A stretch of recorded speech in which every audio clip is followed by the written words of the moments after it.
But in the front of the cave, in the 1st century AD, a temple was erected. For many years, they thought that this is the temple of Augustus. Today we know that it's not true. Okay? And it didn't look like that. There was a temple there, in front of the cave. If you took Pan's cave, what then? You have to build him another cave. So they dug up another cave.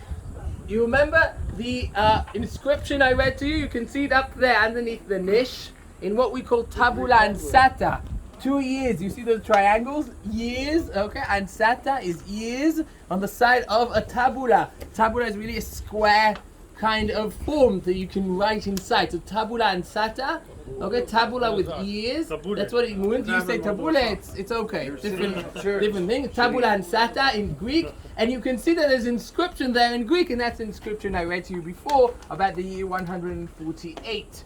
Now you can see in this picture, and that's important, that after this cave, there's another temple, and then another temple, and then another temple, and they're all different in size and quantities, etc.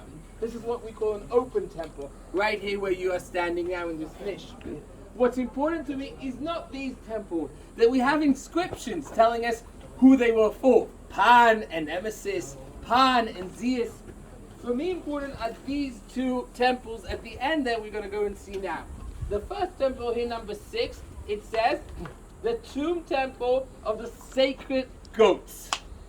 Most funniest name for a temple, right? Again, let's read together. The tomb temple of the sacred goats.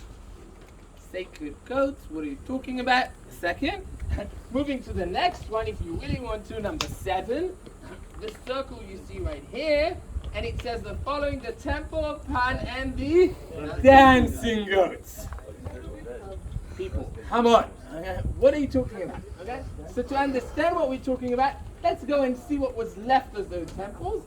Go down into the shade. We'll talk about it. Come.